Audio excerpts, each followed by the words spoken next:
صدر ٹرمپ نے ایران کے خلاف فوجی کارروائی کا فیصلہ اچانک بدل دیا، امریکی میڈیا کی رپورٹ۔ FATF کا امریکہ میں اہم اجلاس، پاکستان کا گرے لسٹ سے بلیک لسٹ ہونے کا خدشہ برقرار۔ اور خیبر پختونخوا میں حکومت کی مدد سے فش فارمنگ۔ یہ ہے وائس آف امریکہ کی پیشکش ویو 360، میں ہوں ارب عباسی۔ ایک طرف مشرق وسطی میں کشیدگی جاری ہے تو دوسری طرف امریکی سینٹ نے خطے میں امریکہ کے اہم اتحادی اور ایران کے بڑے حریف سعودی عرب کو اربوں ڈالر مالیت کا اسلحہ فروخت کرنے کے خلاف 3 قراردادیں منظور کر لی ہیں۔ امریکی سینٹ میں صدر ٹرمپ کی جماعت ریپبلکن پارٹی کو اکثریت حاصل ہے، لیکن 7 ریپبلکن سینیٹرز نے صدر کی پالیسی کے خلاف ووٹ کیا ہے۔ صدر ٹرمپ نے چند ہفتے پہلے ایران کے ساتھ تناؤ کو ایمرجنسی قرار دیتے ہوئے سعودی عرب کو کانگریس کی اجازت کے بغیر ہتھیار فروخت کرنے کا اعلان کیا تھا۔ ایسے ہی میں قراردادوں کی ایوان نمائندگان میں منظوری متوقع ہے، تاہم صدر ان کو مسترد کرنے کا حق رکھتے ہیں۔ امریکی اخبار نیو یارک ٹائمز کی رپورٹ کے مطابق صدر ڈونلڈ ٹرمپ نے ایران کے خلاف فوجی کارروائی کی منظوری دی، مگر پھر نامعلوم وجوہات کی بنا پر فیصلہ واپس لے لیا۔ نیو یارک ٹائمز اور واشنگٹن پوسٹ کے مطابق ٹرمپ نے ایران کی جانب سے ایک امریکی ڈرون مار گرانے کے رد عمل میں ابتدائی طور پر چند ایرانی اہداف جیسے ریڈار اور میزائل تنصیبات پر حملے کی منظوری دی تھی۔ اس وقت کیپٹل ہل سے امان اظہر ہمارے ساتھ موجود ہیں۔ کیا کہنا ہے امریکی انتظامیہ کا ان خبروں کے بارے میں امان؟ پہلے تو بات یہ کہ کل کا دن اس حوالے سے خاصا ڈرامائی تھا۔ پہلے تو ایران کی جانب سے جو امریکی ڈرون ہے اس کو مار گرانے کے جواب میں صدر ٹرمپ کی جانب سے ایک ٹویٹ کی گئی، جس میں انہوں نے کہا کہ یہ ایران کی جانب سے this was a very big mistake, بہت بڑی غلطی کی ایران نے۔ اور اس کے بعد ہم نے یہ ڈیولپمنٹ دیکھی جو کہ نیو یارک ٹائمز اور دیگر ذرائع ابلاغ کے حوالے سے خبر ہے، اور یہاں تک کہا گیا کہ اس وقت جو امریکی بحری جہاز اور دوسرے جہاز تھے وہ اس وقت ہوا میں تھے جب یہ فیصلہ واپس لیا گیا، لیکن ابھی تک وائٹ ہاؤس کی جانب سے اس حوالے سے کسی قسم کی تردید سامنے نہیں آئی۔ البتہ ان حالات کا ایک تجزیہ ہم نے اس رپورٹ کی صورت میں بھی کیا ہے، آئیے پہلے تو وہ دیکھ لیتے ہیں۔ کینیڈا کے وزیر اعظم جسٹن ٹروڈو سے ملاقات کے دوران صحافیوں سے گفتگو کرتے ہوئے صدر ٹرمپ نے کہا کہ ایران کی جانب سے امریکی ڈرون کو نشانہ بنانے سے دونوں ملکوں کے درمیان حالات مزید پیچیدہ ہوں گے۔ یہ بات تسلیم کرنا میرے لیے مشکل ہے کہ ایسا جان بوجھ کر کیا گیا اگر آپ سچ جاننا چاہتے ہیں۔ میرے خیال میں یہ کسی بیوقوف شخص کا کام ہے۔ ایک سینئر امریکی فوجی اہلکار کا کہنا ہے کہ یہ امریکی فوجی اثاثے پر بلا اشتعال حملہ تھا جس نے کسی طور ایران کی فضائی حدود کی خلاف ورزی نہیں کی تھی۔ یہ حملہ بین الاقوامی جہاز رانی اور تجارت کے آزاد راستوں کو درپیش حالیہ خطرے کے بعد علاقے کی نگرانی کرنے کی ہماری صلاحیت پر اثر انداز ہونے کی کوشش ہے۔ یہ تازہ ترین واقعہ آبنائے ہرموز میں 2 تیل بردار ٹینکروں پر حملوں کے بعد پیش آیا ہے۔ امریکہ نے ان حملوں کا الزام ایرانی فوج پر عائد کیا ہے، لیکن تہران نے اس الزام کو مسترد کیا ہے۔ ایرانی حکام نے امریکی ڈرون مار گرانے کی تصدیق ضرور کی ہے۔ ایرانی وزیر خارجہ جاوید ظریف نے جمعے کو ایک ٹویٹ میں کہا کہ ایران جنگ نہیں چاہتا لیکن وہ اپنی سرزمین کا دفاع کرے گا۔ واشنگٹن میں جاری بحث سے ظاہر ہوتا ہے کہ امریکہ بھی ایک اور جنگ شروع کرنے میں دلچسپی نہیں رکھتا۔ میرا نہیں خیال کہ صدر جنگ چاہتے ہیں، ہمارے ملک میں جنگ کے لیے کوئی دلچسپی نہیں ہے۔ ایران کا کہنا ہے کہ اگر امریکی پابندیاں نرم نہ کی گئیں تو تہران افزود شدہ یورینیم کی پیداوار میں اگلے کچھ دنوں میں اضافہ کر دے گا۔ آیت اللہ ہمیں اشتعال دلانا چاہ رہے ہیں۔ صاف ظاہر ہے کہ انہیں یورپ سے زیادہ مدد نہیں ملے گی، اور میرا خیال ہے ہمیں وہی کرنا چاہیے جو ہم کر رہے ہیں۔ امان، یہ خبریں بھی آ رہی ہیں کہ امریکہ نے عمان کے ذریعے ایران کو پیغام بھیجا ہے۔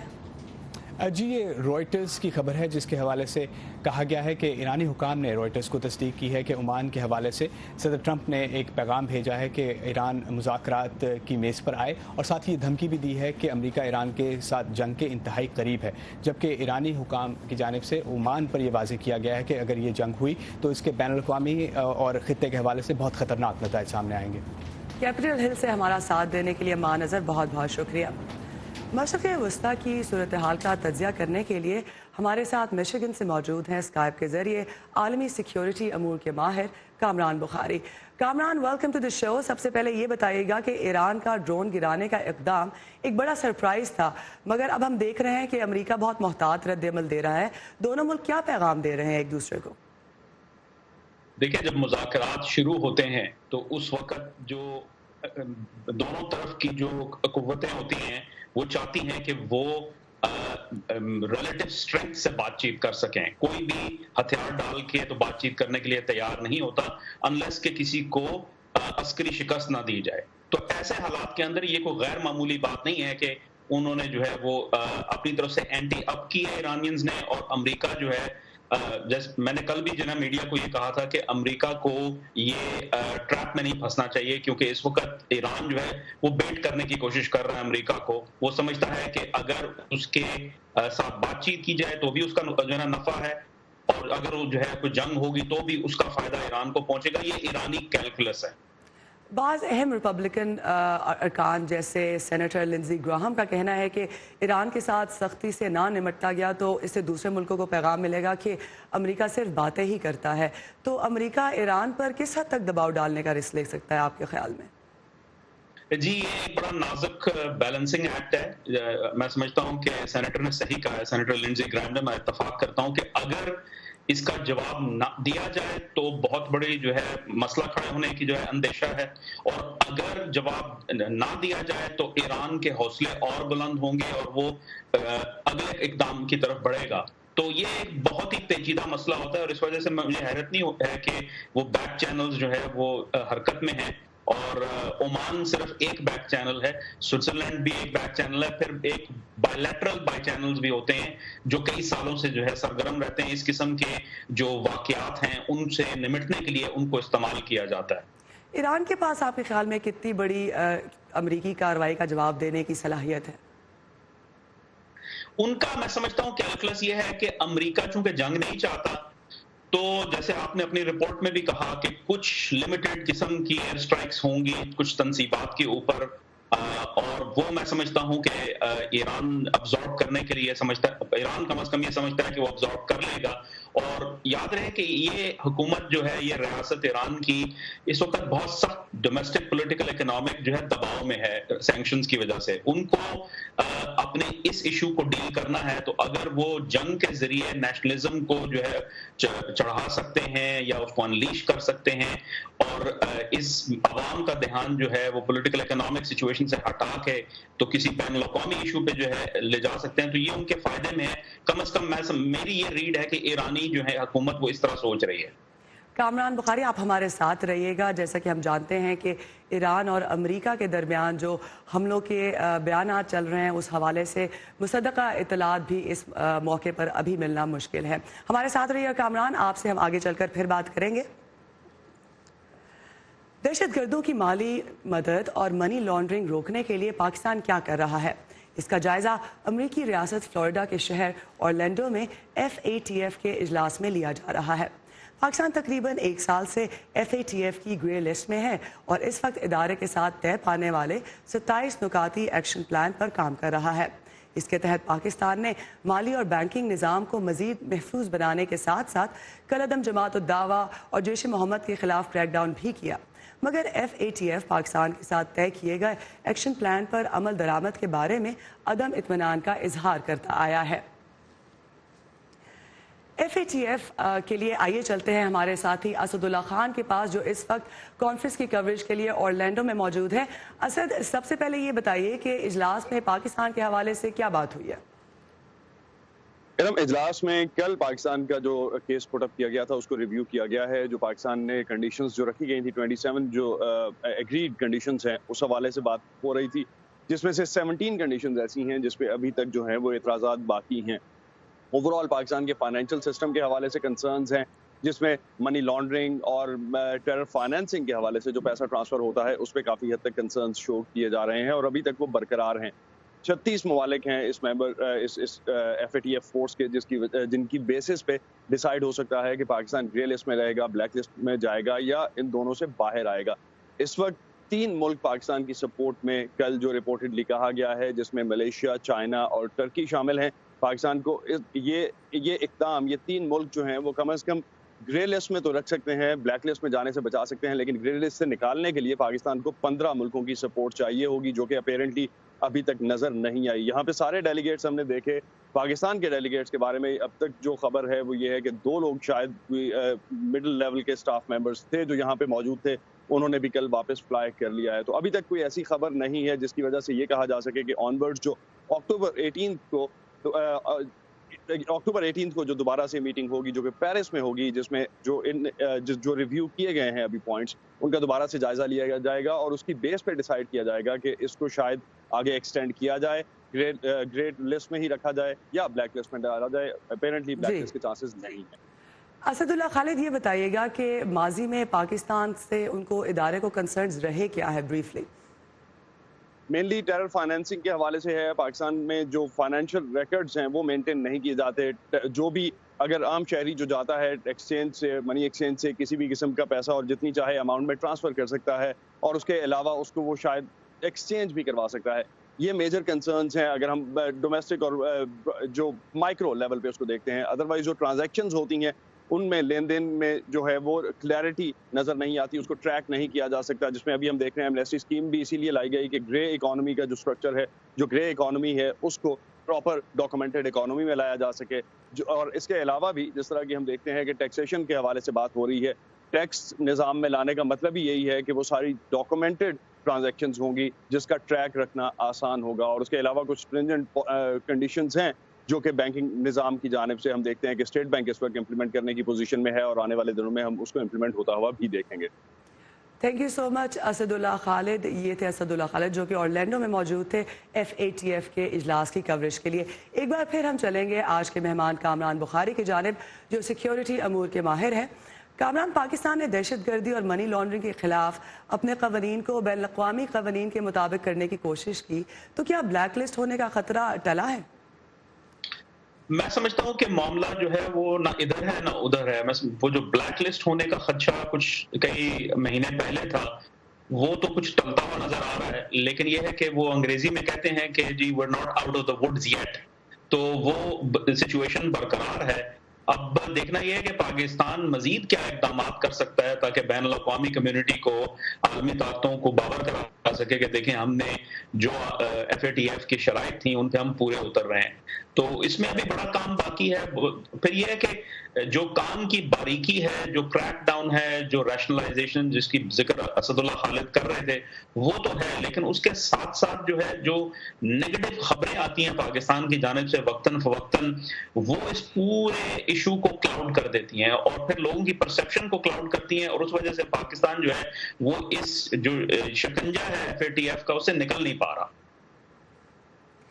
کامران، یہ بتائیے کہ FATF میں پوزیشن بہتر بنانے کے لیے سفارتی کوششوں کا اہم کردار ہوتا ہے، کیونکہ چارٹر کے مطابق جیسا کہ ہم نے کہا کہ بلیک لسٹ کرنے کے لیے یا اس سے نکلنے کے لیے ایک اسپیسیفک ملکوں کی حمایت چاہیے ہوتی ہے۔ تو چین نے بھی پاکستان کی حمایت نہیں کی، تو پاکستان کی حمایت کون سا ملک کیوں کرے گا؟ اب یہ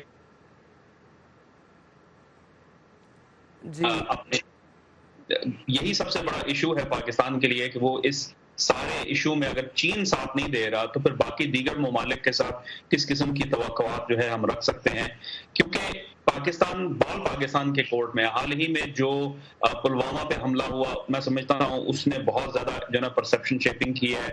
بھارت کی سفارتکاری کا بھی اس میں بہت زیادہ عمل دخل ہے۔ پھر یہ ہے کہ کچھ چیزیں سفارتکاری سے دور ہو سکتی ہیں اور کچھ چیزیں قوانین کو اوپر پورے اترنے سے ہو سکتی ہیں، تو یہ بہت لیگل اور ایک پولیٹیکل ایشو بھی ہے، ڈپلومیٹک ایشو بھی ہے۔ تھینک یو سو مچ کامران بخاری۔ آج ہم نے آپ سے 2 اہم موضوعوں پر اپنے پروگرام کے لیے بات کی، آپ کا وقت نکالنے کا بہت بہت شکریہ۔ امریکی صدر ڈونلڈ ٹرمپ نے ٹائم میگزین کو ایک انٹرویو میں بتایا ہے کہ وہ افغانستان میں جلد امریکی افواج کی تعداد میں کمی کریں گے۔ اس خبر کی تفصیل سمیت دنیا بھر سے اہم خبروں کے لیے آئیے ہماری ویب سائٹ urduvoa.com پر، اور اگر آپ کو ویب سائٹ تک رسائی میں مشکل ہو رہی ہے تو آئیے facebook.com/VOA Urdu کے پیج پر، جہاں آپ کو ہماری تمام کانٹینٹ بآسانی ملے گی۔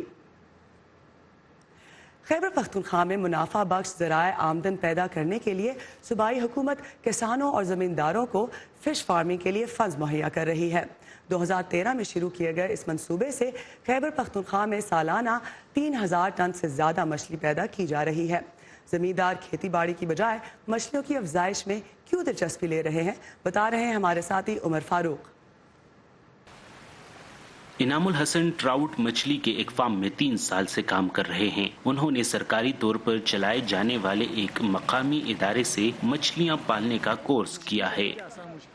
یہ تقریباً 1 مہینے کا کورس تھا۔ ادھر ہمیں سکھایا کہ مچھلی کا کس طرح پالتے ہیں، یہ بریڈنگ کس طرح ہوتا ہے، ان کا وہ گریڈنگ کس طرح ہوتا ہے، فیڈنگ کس طرح ہوتا ہے، یہ ہم سب سیکھائے ان سے۔ تقریباً میرے پاس ہیں 7000 مچھلیاں۔ خیبر پختونخوا کے ضلع چارسدہ میں 70 ایکڑ زمین پر 65 فش فارمز حکومت کی مدد سے تعمیر کیے جا چکے ہیں۔ زمینداروں کو ان کے لیے زمین مہیا کرنی ہوتی ہے، لیکن باقی تمام اخراجات حکومت برداشت کرتی ہے۔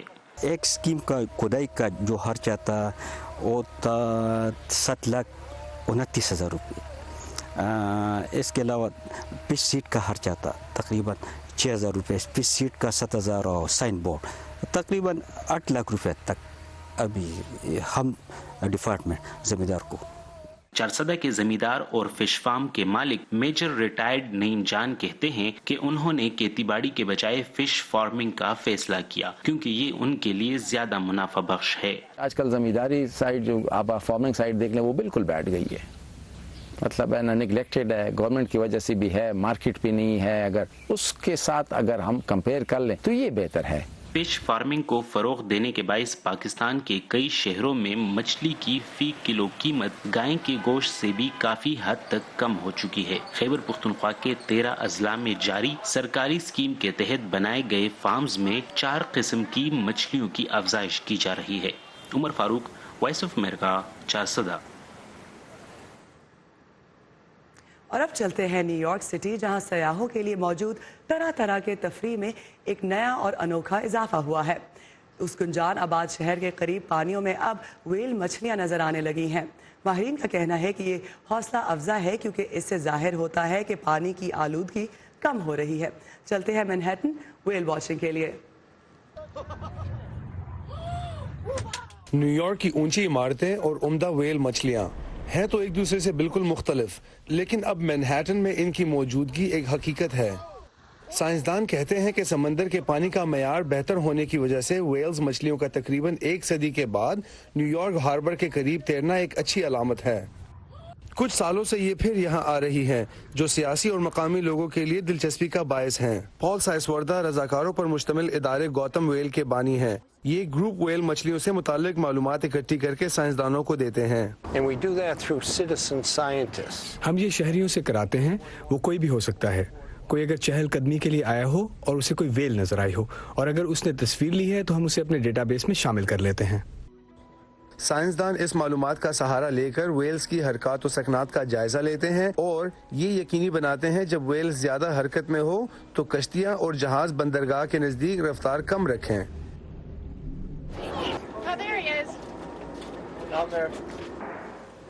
امریکن پرنسس جیسی کچھ کشتیاں اس امید میں سیاحوں کو لے کر پانیوں میں جاتی ہیں کہ وہ اس مخلوق کی ایک جھلک دیکھ سکیں یا تصویریں لے سکیں۔ اگرچہ لوگ ویل مچھلیوں کی کشش میں کھو جاتے ہیں، لیکن ماہرین کا کہنا ہے کہ زیادہ تر لوگ ان کے بارے میں کچھ زیادہ نہیں جانتے۔ ویل مچھلیاں 200 سال تک زندہ رہ سکتی ہیں۔ یہ 3 مہینے تک بغیر نیند کیے رہ سکتی ہے اور 8 ماہ تک بغیر خوراک کے زندہ رہ سکتی ہے۔ یہ 15 کلومیٹر کے فاصلے سے بھی ایک دوسرے کو سن سکتی ہے۔ ان جانوروں کے ساتھ کام کرنا جو خوش اور آزاد ہیں، اور نیو یارک کے پانیوں میں ان کا واپس آنا بہت شاندار بات ہے۔ اگرچہ ویل مچھلیوں کا یہاں آنا ان کے طویل سفر میں محض ایک وقفہ ہے، لیکن یہ قدرتی عمل کا ایک واضح اشارہ ہے۔ اینا نیلسن کے ساتھ Imran Jadoon, Voice of America. آج یعنی 21 جون کو یوگا کا عالمی دن منایا جا رہا ہے۔ یوگا ڈے کا آغاز سال 2015 میں بھارتی وزیر اعظم نریندر مودی کی تجویز پر اقوام متحدہ نے کیا۔ وزیر اعظم مودی نے آج کے دن ہزاروں بھارتیوں کے ساتھ مل کر ایک بڑے پارک میں یوگا کیا۔ نریندر مودی نے کہا کہ یوگا مذہب، ایمان اور دوسری سب چیزوں سے بالاتر ہے۔ بھارت سمیت دنیا کے کئی ملکوں میں اس دن کو جوش و خروش سے منایا جا رہا ہے اور لوگ مل کر یوگا کر رہے ہیں۔ اگر آپ سوچ رہے ہیں کہ یوگا ڈے 21 جون کو کیوں منایا جاتا ہے تو اس کی تجویز بھی وزیر اعظم مودی نے یہ کہہ کر دی کہ یہ سال کا سب سے لمبا دن ہوتا ہے، اس لیے اسے یوگا ڈے قرار دیا جائے۔ چلیں ادھر تھوڑا سا ادھر ہم سب اپنے آپ میں کہاں پرفیکٹ ہیں؟ یہ جو ہمارے آس پاس کے لوگ ہیں نا، عزیفہ کا جب اس کے بازو پروستھیٹکس لگا، یہی ایک دوسرے کو بہتر بناتے ہیں اور پھر مل کر ایک بہتر ملک بناتے ہیں ہم۔ لیکن ملک بھی اپنے آپ میں کہاں پرفیکٹ ہوتے ہیں؟ تو دنیا کے دوسرے ملک ایک دوسرے کے لیے ہاتھ بڑھاتے ہیں، ایسے ہی تو ایک بہتر دنیا بناتے ہیں ہم۔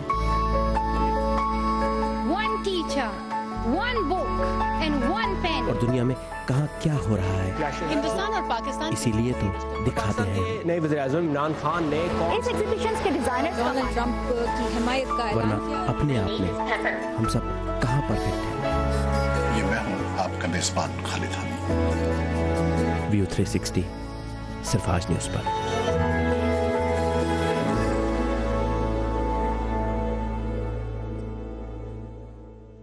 وقت ہوا ہے ہفتے وار سلسلے ہالی ووڈ ہائی لائٹس کا۔ فلم ایونجرز اینڈ گیم کئی ریکارڈ توڑ چکی ہے، لیکن لگتا ہے یہ سلسلہ ختم ہونے والا نہیں، کیونکہ فلم پھر سے سنیما میں آ رہی ہے۔ تفصیل جانتے ہیں وردہ خلیل سے۔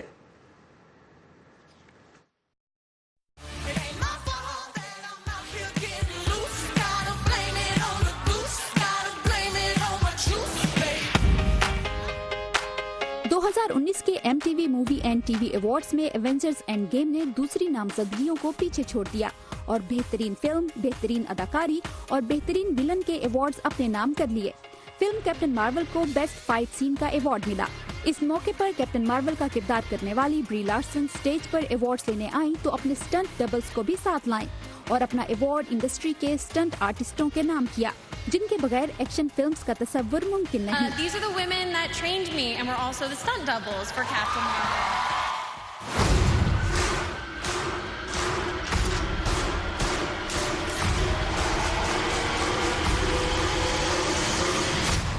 کئی ریکارڈز توڑنے کے بعد ایونجرز اینڈ گیم ایک بار پھر باکس آفس پر نئے ریکارڈز بنانے آ رہی ہے۔ مارول اسٹوڈیوز کے مطابق فلم میں اضافی سینز ڈالنے کے بعد اگلے ہفتے اسے دوبارہ ریلیز کیا جائے گا۔ توقع کی جا رہی ہے کہ فلم کی دوبارہ ریلیز سے یہ اواتار کا ریکارڈ توڑ کر دنیا میں سب سے زیادہ بزنس کرنے والی فلم بن جائے گی۔ This is Scott Lang. We met a few years ago at the airport in Germany. I got really big. Is this an old message? Ant-Man, I know you know that. It's the front door. That's me.